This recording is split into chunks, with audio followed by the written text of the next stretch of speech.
Hello, good morning class. मैं पवन sir mathematics जीवे में आप सभी का स्वागत करता हूँ। चलिए अब दूसरा उपजगत पढ़ते हैं। उपजगत में अबीजपत्री वनस्पति हम लोग पढ़ रहे हैं, उसमें विभाग नंबर 1 हम लोग पढ़ चुके हैं थैलोफाइटा।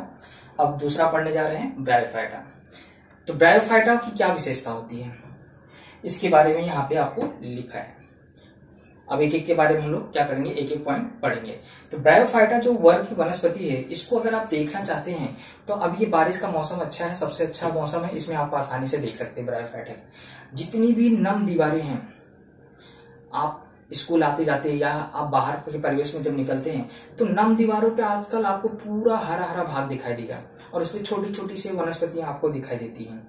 तो वो जो वनस्पतियां होती हैं वो सब क्या होती हैं, ब्रायोफाइटा वर्ग की आती हैं। उस ब्रायोफाइटा वर्ग की वनस्पति की क्या खासियत है कि ये पानी और नम मिट्टी, ये दोनों जगहों पे पाई जाती है। पानी या नम मिट्टी, मतलब नम मिट्टी में क्या करती है, वृद्धि करती है। जैसे कि आपको नम मिट्टी पूरा गीला गीला भाग है, जैसे मैंने आपको बताया पुरानी जो दीवारें हैं जहां पर आपको कोई रहता नहीं है, क्योंकि जहां रहते हैं लोग वहां सफाई करते रहते हैं तो वहां उत्पन्न नहीं हो पाती है। लेकिन जहां नहीं रहते वैसी दीवारों पे आप देखोगे तो पूरा हरा भाग आ जाता है। तो हरा भाग में क्या होता है, वो नम हो जाती है, मिट्टी नम हो जाती है, तो वहां पे वो आसानी से क्या कर पाते हैं, वृद्धि कर पाते हैं। लेकिन उनको जो प्रजनन की क्रिया करनी रहती है तो उसके लिए पानी की आवश्यकता होती है, इसलिए वो क्या करते हैं, प्रजनन पानी में करते हैं। तो किसी न किसी माध्यम से क्या होते हैं, उनके बीजाणु जो होते हैं वो क्या होते हैं, पानी में जाते हैं और जिसके कारण से उनकी वृद्धि वहां पे प्रजनन की क्रिया संपन्न होती है। इसलिए इन्हें बोला गया है उभयचर। तो आपको पूछा जा सकता है कि कौन से विभाग की वनस्पति को उभयचर कहा जाता है, तो आप बताएंगे ब्रायोफाइटा। ब्रायोफाइटा इस वर्ग की वनस्पति को क्या कहा जाता है, उभयचर के नाम से जाना जाता है। उभयचर मतलब जो दोनों जगह रहता है, पानी में भी रहता है और भूमि पर भी रहता है, उन्हें क्या कहा जाता है, उभयचर। जैसे मेढक को क्या कहा जाता है, उभयचर कहा जाता है। तो दूसरा विधि है वृद्धि, जैसे मैंने आपको बताया वृद्धि कहाँ करती है, नम मिट्टी में करती है और प्रजनन की क्रिया पानी में करती है। तीसरा है ये निम्न स्तरीय होती है, मतलब इनका विकास पूरा हुआ नहीं रहता है, तो ये छोटे स्तर की वनस्पति है लेकिन बहुकोषीय है, यानी कि इनमें कोशिकाएं क्या होती है, एक से ज्यादा होती हैं, तो इसलिए इन्हें क्या कहा गया, बहुकोषी कहा गया। और ये भी स्वयं पोषी होती है, क्योंकि इनके भी क्या होता है, हरित लवक पाया जाता है और इसलिए अपना भोजन ये क्या करती है, स्वयं बनाती है, इसलिए इन्हें भी क्या कहा जाता है, स्वयं पोषी कहा जाता है। चौथा पॉइंट, प्रजनन जो होती है वो कौन सी पद्धति से होती है, बीजाणुधन। ये बीजाणु निर्मित करते हैं, इसकी वजह से इनमें क्या होता है, प्रजनन की क्रिया संपन्न होती है। अलैंगिक प्रजनन में आपको एक प्रकार आता है बीजाणु निर्मित, तो वह बीजाणु निर्मित के माध्यम से क्या करती है, प्रजनन की क्रिया करती है। अब इनकी रचना बनावट कैसी होती है, तो ये फीते, जैसे आप फीता देखते हैं चोटी चोटी बांधते हैं, तो फीता रिबिन आपने देखा होगा, और रिबिन के जैसे क्या होती है, लंबी होती है। और इसमें जो है जड़ तना पत्ती नहीं होती है, लेकिन पत्ती, इनकी बनावट ऐसे लगती है जैसे पत्ती है। और इनमें जो जड़ होती है, जैसा कि कोई भी चीज को ऐसे उखाड़ के देखोगे जो दीवारों पे लगी है, तो उसमें आपको पतले पतले रोए दिखाई देते हैं, रोए दिखाई देते हैं। तो वो रोए को क्या कहा जाता है, मुलाब कहा जाता है। लेकिन वो जड़ नहीं होती, वो क्या होती है, मुलाब होता है। और रचना कैसी होती है उसकी, जैसे जड़ जैसे दिखती है लेकिन वो जड़ नहीं होता है, उसको क्या कहा जाता है, मुलाब कहते हैं। और उदाहरण, आप अगला पॉइंट है संवहन ऊतक नहीं होता, यानी कि इसमें भोजन या पानी का वहन करने वाले ऊतक इसमें उपस्थित नहीं होते हैं। चाहे वह पानी को पहुंचाना हो एक स्थान से दूसरे स्थान पे, या जो भोजन बनाती है उसको एक स्थान से दूसरे स्थान पे पहुंचाना हो, तो इसमें ये वह संवहन ऊतक नहीं पाया जाता है। उदाहरण, फ्यूनेरिया, एंथ्रोसिरास, रिक्सिया। ये उदाहरण भी आपको याद रखने हैं, क्योंकि कभी कभी परीक्षा में उदाहरण भी पूछा जाता है। तो ये हो गया हमारा ब्रायोफाइटा। ब्रायोफाइटा के बारे में हमने क्या पढ़ा, इसे उभयचर के नाम से जाना जाता है, क्योंकि ये नम मिट्टी में वृद्धि करती है और प्रजनन की क्रिया कहाँ संपन्न करती है, पानी में। इसके अलावा ये क्या होती है, निम्न स्तरीय होती है, बहुकोषीय होती है और स्वयं करती है। प्रजनन कौन से प्रकार की करती है, तो बीजाणुधारी निर्मित करके ये प्रजनन की क्रिया संपन्न करती है। इसकी बनावट कैसी होती है, तो चपटे फीता जैसी होती है, लंबी होती है, इसमें जड़ तना पत्ती जैसा भाग नहीं होता है, लेकिन इसकी बनावट कैसी होती है, पत्ती जैसी दिखती है, और इसमें जड़ जैसा एक भाग होता है, उस भाग को क्या कहा जाता है, मूलाप कहा जाता है। इसमें संवहनी ऊतक यानी भोजन या पानी का वहन करने वाले ऊतक नहीं उपस्थित होते हैं। उदाहरण, फ्यूनेरिया, एंथ्रोसिरास और रिक्सिया। ओके, तो ये हो गया हमारा ब्रायोफाइटा। अब इसमें तीसरा पढ़ेंगे हम लोग, टेरिडोफाइटा। अब बीजपत्री वनस्पति में तीसरा विभाग टेरिडोफाइटा। दो विभाग पढ़ चुके हैं, थैलोफाइटा, ब्रायोफाइटा, और अब पढ़ने जा रहे हैं हम लोग टेरिडोफाइटा। तो टेरिडोफाइटा की क्या विशेषता होती है, इस वर्ग में यानी इस विभाग में कौन से वनस्पतियां आती हैं या इनकी क्या विशेषताएं होती हैं, उसके बारे में हम लोग पढ़ेंगे।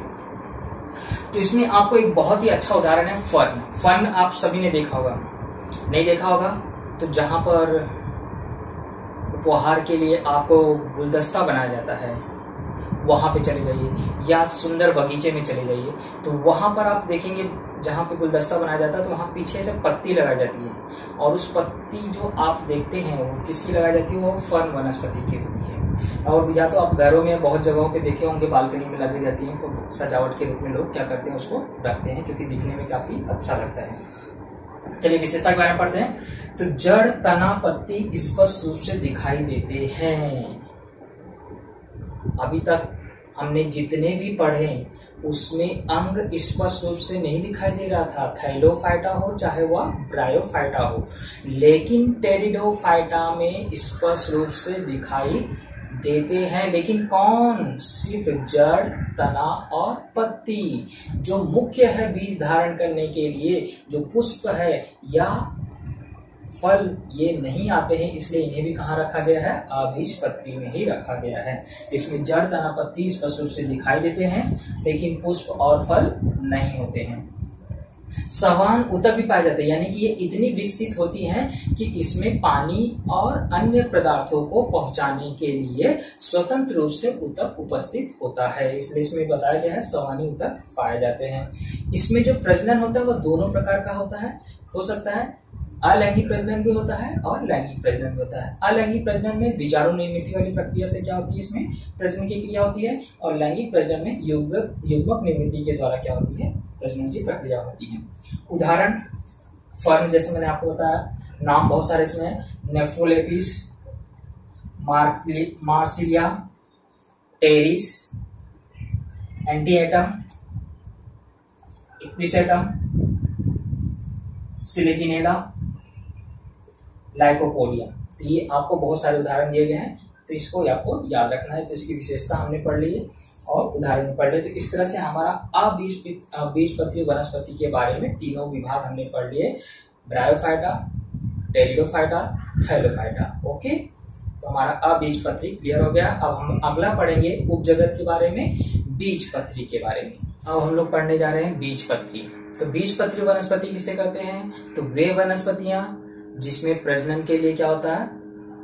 संस्थान पाया जाता है, प्रजनन करने के लिए उचित संस्थान होता है, और जिसमें बीज क्या होता है? निर्मित होता है, उन्हें क्या कहा जाता है? बीजपत्री वनस्पतियां।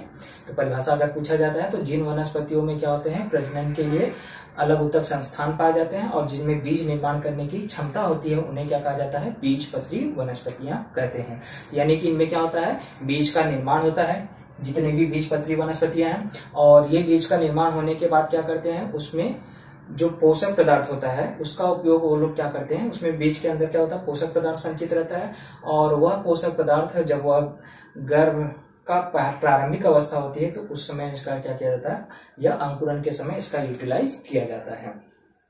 अब ये जो बीज है, अभी तो हमने पढ़ लिया बीज निर्मित होता है, लेकिन ये बीज के ऊपर आवरण है या नहीं है, इसके आधार पर क्या किया गया? दो भागों में बांट दिया गया है, जिसे कहा गया है अनावृत बीजी और आवृत बीजी। तो सबसे पहले हम लोग पढ़ेंगे अनावृत बीजी विभाग में, यानी कि बीजपत्री में भी दो विभाग है, एक है अनावृत बीजी और एक है आवृत बीजी। तो सबसे पहले पढ़ते हैं अनावृत बीजी, मतलब जिसके बीज के ऊपर आवरण नहीं है, उसकी क्या क्या खासियत होती है। ये वनस्पतियां बहुधा सदा हरित रहती हैं, यानी कि इन वनस्पतियों को अगर देखोगे तो ज्यादातर ये हमेशा क्या रहती है? हरी भरी रहती है, हमेशा हरी भरी रहती है। ज्यादातर मतलब मोस्टली देखा गया है कि हमेशा ये कैसी रहती है? हरी रहती हैं। बहुवार्षिक व काष्ठमय, यानी कि बहुत लंबे समय तक क्या होती है? बनी रहती है, सृष्टि के काफी लंबे समय तक इनका जीवन चलता है। और काष्ठमय मतलब लकड़ी नुमा होती है, मतलब जैसे आपको बोले तो इसका यूज हम लोग क्या कर सकते हैं? बहुत सारे फर्नीचर में उपयोग कर सकते हैं, यानी कि ये कैसे होती है? काष्ठमय होती है, जिसको हम लोग बोलते हैं उडी। उडी मतलब लकड़ी में होती है। तीसरा आपको बताया गया तनु में शाखाएं नहीं होती, और इनकी विशेषता देखोगे ना, ये वृक्ष ऐसा सीधे तना बढ़ जाएगा, इनमें कोई भी शाखा नहीं निकलेगी। ऐसे सीधा पहले क्या होंगे? ऊपर, जैसे नारियल का पेड़ आपने देखा होगा, ऐसा सीधा ऊपर जाएगा, फिर पत्ती गिरेगी। तो वैसे ही इसकी क्या होती है? बनावट होती है, और इसलिए इसकी पत्तियां जो मिलकर के क्या होती हैं? जैसे देखो आप सीधे खड़े हैं, इसके बाद आपने अगर ऐसा आपने कुछ पहन लिया तो क्या होगा, एक मुकुट जैसा दिखाई देगा। तो ऐसे ही आपको बताया गया ये तना सीधा जाएगा और इसकी पत्तियां क्या होती हैं, ऐसा फैल करके एक आकार बना लेती है, चक्री आकार बना लेती है, जिसको हम लोग बोलते हैं मुकुट जैसा आकार बनाती है। इसके बाद नर और मादा अंग एक ही वृक्ष के अलग अलग बीजाणुओं पर होते हैं। अब इसमें क्या होता है, एक ही वृक्ष पर नर पुष्प भी होता है और मादा भी होती है, तो दोनों एक पे ही होते हैं लेकिन अलग अलग बीजाणु पर उपस्थित होते हैं। अब ये क्या करेंगे, बीज आवरण रहित अर्थात मतलब अब इसके द्वारा क्या होगा, प्रजनन की क्रिया होगी तो बीज निर्मित होगा लेकिन आवरण रहित रहेगा, यानी कि वह बीज फल में नहीं रूपांतरित हो पाता है, इसलिए इसे कहा गया अनावृत बीज। यानी कि इसमें बीज तो निर्मित हो जाता है फूलों के माध्यम से, लेकिन ये बाद में उसे फल में रूपांतरित नहीं कर पाती है, यानी कि इनका जो बीज है वह ढका नहीं रहता है, आवरण रहित रहता है, इसलिए इसे क्या कहा जाता है, अनावृत बीज वनस्पतियां। अब इसके उदाहरण हम लोग पढ़ लेते हैं। साइकस, पीसिया जिसे बोलते हैं क्रिसमस टीवी, यूजा मोरपंखी और पाइनस देवदार जिसे बोला जाता है। तो ये क्या हो गए, अनावृत बीजी वनस्पतियों के उदाहरण हो गए। अब हम लोग पढ़ेंगे आवृत बीजी वनस्पति। आवृत बीजी मतलब सिंपल सी बात है, इसमें क्या होगा, बीज निर्मित होगा और इसमें फल भी निर्मित होगा। इसमें क्या था, फल नहीं निर्मित होता था, इसमें क्या होगा, फल निर्मित होगा। यानी कि इसमें जो प्रजनन की क्रिया होती है वह किसके माध्यम से होती है, फूल के माध्यम से होती है। और ये फूल के माध्यम से जब प्रजनन की क्रिया होती है तो इसमें क्या होता है, फल का निर्माण होता है और उस फल के अंदर क्या होते हैं, बीज होते हैं। यानी कि बीज को क्या होता है, एक आवरण मिल जाता है, इसलिए इसका नाम पड़ा है आवृत बीजी। यानी कि इसमें फूल के माध्यम से प्रजनन होता है, प्रजनन होने के बाद क्या होता है, बीज निर्मित होता है और उस बीज को फल के अंदर क्या हो जाता है, बीज उपस्थित होता है। यानी कि बीज को क्या हो गया, एक आवरण मिल जाता है, इसलिए इसे कहा जाता है आवृत बीजी वनस्पतियां। अब इसे दो भागों में बांटा गया, यानी कि जो बीज है उस बीज के जो पत्र हैं वो कितने होंगे। एक बीज है, अगर पत्रों की संख्या 1 रहेगी तो एक बीजपत्री वनस्पति होगी, और अगर बीज पत्रों की संख्या 2 रहेगी तो उसे क्या कहा जाएगा, द्विबीजपत्री वनस्पति। यानी कि आवृत बीजी वनस्पतियों को बीज पत्रों की संख्या के आधार पे 2 भागों में बांटा गया है, एक बीजपत्री और द्विबीजपत्री। तो यहाँ पे उसके अंतर आपको दिए गए हैं, उन अंतरों को हम लोग क्या करते हैं, एक बार ध्यान दे देते हैं। सबसे पहले अगर बीज पत्र 1 हुआ तो एक बीजपत्री और 2 रहा तो द्विबीजपत्री। यानी बीज पत्रों की संख्या के आधार पर अंतर अगर पूछा जाए तो द्विबीजपत्री में द्विबीजपत्र पाए जाते हैं और उसमें एक ही पाया जाता है। जड़ इसकी कैसे होती है, द्विबीजपत्री मूसला, मतलब जो द्विबीजपत्री वनस्पति होती है ना उसकी जड़ एकदम जटिल होती है, बड़ी बड़ी होती है और फैली फैली रहती है और काफी कठोर होती है, मूसला जड़ें जिसको बोलते हैं। और इसमें कैसे होता है, तंतुमय होती है, यानी कि बहुत ही मुलायम होती है, तो आसानी से आप क्या कर सकते हैं, उसे तोड़ सकते हैं। तो ये तंतुमय और रेतेदार होती है, रेशेदार होती है। तना, तना भी क्या होता है, द्विबीजपत्री वनस्पति का काफी मजबूत होता है, एकदम सख्त कठोर होता है, मतलब एकदम मजबूत। जैसे देखोगे आप पेड़ को हिलाओगे, कभी हिला पाओगे नहीं हिला पाओगे, तो एकदम मजबूत तना होता है किसमें, द्विबीजपत्री वनस्पतियों में। और एक बीजपत्री वनस्पतियों में तना कैसा होता है, कमजोर होता है। कैसा होता है, जैसे बांस को देखो अंदर खोखला रहता है, केला देख लीजिए वो भी अंदर कैसा होता है, खोखला नहीं रहता है लेकिन उभासी मतलब रहता है, एकदम हल्का फुल्का रहता है। और तीसरा चक्ति जैसा देख लीजिए, चक्ति जैसा आकार अगर तना देखें तो प्याज का देख लीजिए। तो इस तरह से उसमें क्या होते हैं, अगर उसकी जड़ें भी देखे हुए तो रेशेदार दिखाई देती हैं, तंतु में दिखाई देती हैं। तो ये क्या हो गया, उसके उदाहरण एक बीजपत्री को है। इसके बाद पत्ती अगर देखोगे तो पत्ती के आधार पर आसानी से पहचान सकते हो। अगर देखो पत्ती में समांतर रहेगा, अगर आप किसी पत्ती में ऐसा देखोगे तो किसी किसी में ऐसा ऐसा ऐसा ऐसा ऐसा ऐसा अगर जालीदार रहता है, तो ये क्या हो गया, द्विबीजपत्री वनस्पति। और सिर्फ अगर किसी पत्ती में ऐसा समांतर रहेगा तो इसका मतलब वो क्या हो गया, एक बीजपत्री। तो पत्तियों के इस जालीदार, इसमें क्या होता है, समांतर होती है, और इसमें द्विबीजपत्री में क्या होती है, जालीदार होती है। और फूल अगर देखेंगे तो फूल में क्या होता है, ऐसे 4-5 ऐसे भाग होते हैं, किसमें, द्विबीजपत्री में। और एक बीजपत्री में ज्यादा से ज्यादा 3 होंगे। तो इस तरह से आपको क्या हो गया, एक बीजपत्री और द्विबीजपत्री वनस्पतियों में अंतर हो गया। और यहाँ पे हमारा 9th का यानी कि साइंस 2 का पार्ट नंबर 6 क्या हो गया, कंप्लीट हो चुका है। ओके, तो इस पर आधारित जो भी स्वाध्याय में प्रश्न है उसको आप सॉल्व करने का जरूर प्रयास करिए, और पाठ को अगर आप अच्छे से अध्ययन करेंगे तो आसानी से आपको समझ में आ जाएगा। फिर भी कोई डाउट रहेगा तो कमेंट बॉक्स में जरूर पूछिए। Thank you.